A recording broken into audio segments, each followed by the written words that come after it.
Hello दोस्तों, कहानी सुनने के बाद प्लीज़ चैनल को सब्सक्राइब करें। मम्मी, मैं कह रहा हूँ ना, मैं सिया से ही शादी करूँगा, अन्यथा मैं ज़िंदगी भर कुंवारा रह जाऊँगा और यह मेरा अंतिम निर्णय है।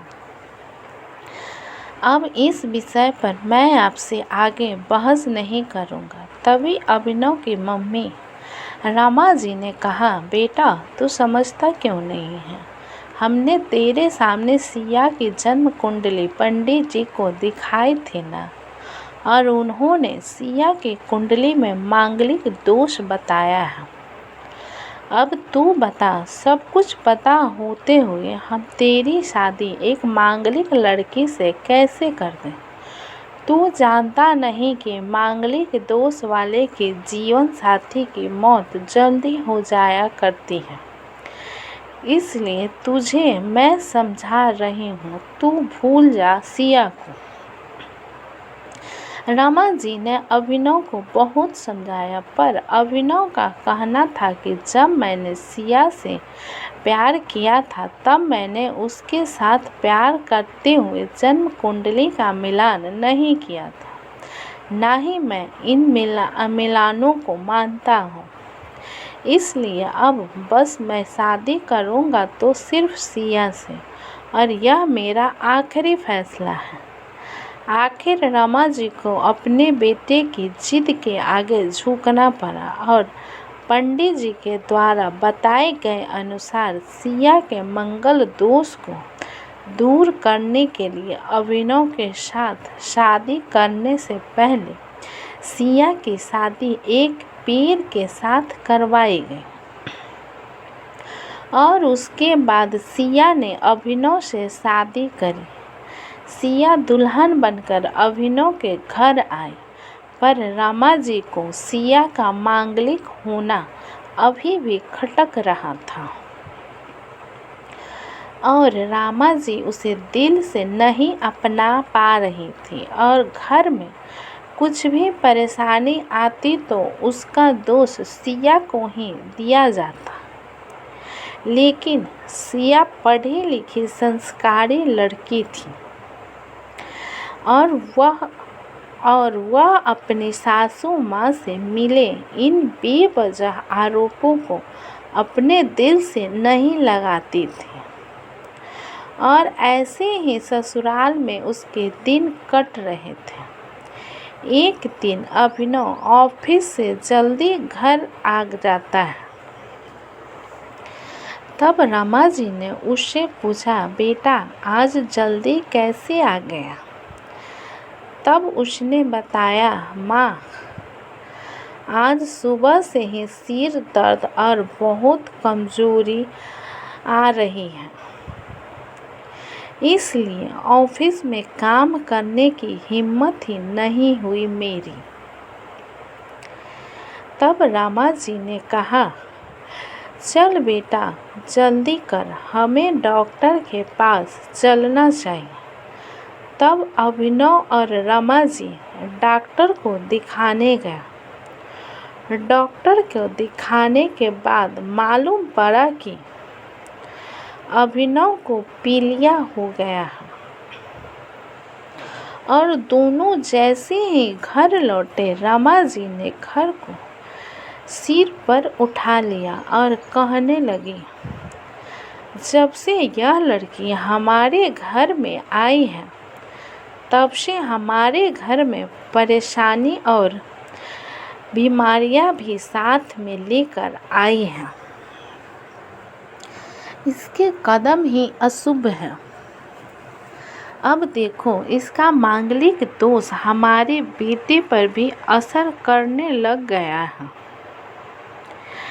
कल को अगर मेरे बेटे को कुछ हो गया तो कौन जिम्मेदार होगा? तभी सिया ने कहा, मम्मी जी प्लीज़, और कितना नीचा दिखाएंगे मुझे? आज तक मैंने चुप रही क्योंकि पापा ने यही सिखाया था कि बड़ों के आगे ससुराल में जवाब मत देना। पर आज तो आपने हद ही कर दी है। अगर मैं आज नहीं बोली तो जिंदगी भर खुद को माफ़ नहीं कर पाऊंगी।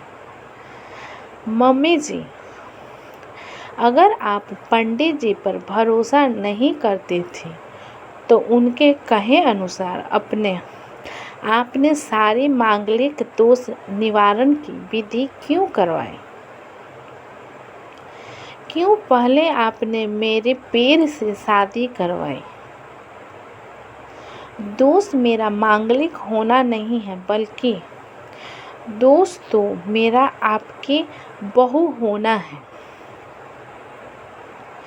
क्योंकि घर में जाने अनजाने में कुछ भी परेशानी आती है उसको आप मुझसे जोड़ देती हैं। और जब कोई सास अपनी बहू से सिर्फ नफरत कर रही होती है तब यह बहु दोष बेटे बहू को नहीं पूरे परिवार को परेशानी में डाल देता है।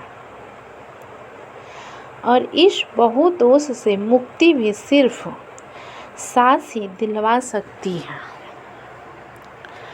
बहू को अपने बहू माने, उसे दिल से अपनाएं, उसे भी सम्मान दें और यह महसूस कराएं कि वह भी इस परिवार का सदस्य है।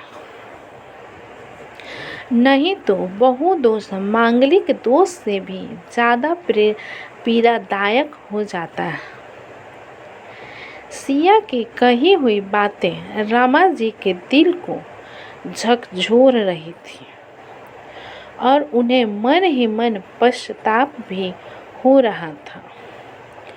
उस समय उन्होंने सिया को कुछ भी नहीं कहा। थोड़े दिन बाद अभिनव बिल्कुल ठीक हो गया और ऑफिस जाने लगा। और 1 महीने बाद अभिनव की सैलरी भी बढ़ गई। तब उसने घर आकर इसका श्रेय सिया को दिया। तो रामा जी बोली, हाँ सही है बेटा, तू तो सारा श्रेय बहू को ही देगा। तेरी माँ का आशीर्वाद भी तो तेरे प्रगति के पीछे रहता है तेरे साथ। तू तो मुझे श्रेय देना भूल ही गया। तब अभिनव ने कहा, माँ, इस बार सिया का मांगलिक दोष मुझ पर और न ही मेरे तरक्की पर नहीं लगा। और माँ, जब हम बुरी परेशानियों का श्रेय सिया को देते हैं तो अच्छे कामों का श्रेय भी तो सिया को ही देना चाहिए। तो इसलिए आज का सारा सिया को जाता है।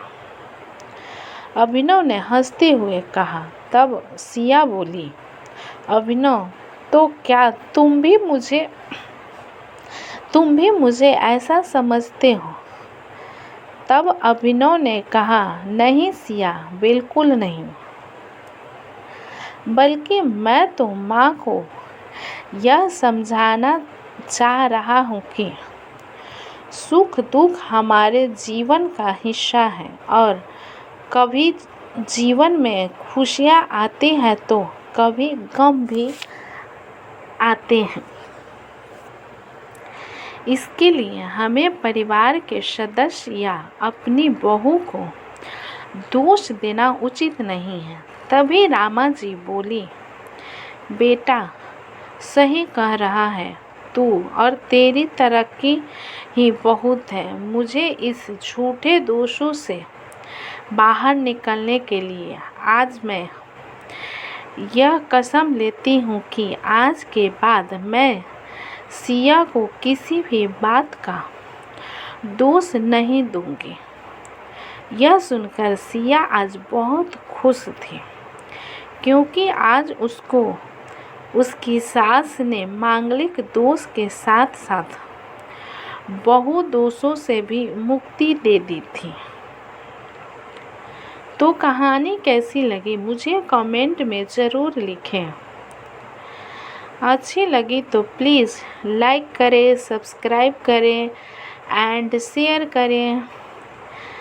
कहानी अच्छी लगी हो तो प्लीज़ मेरे चैनल को सब्सक्राइब करें। अपना कीमती समय देने के लिए धन्यवाद।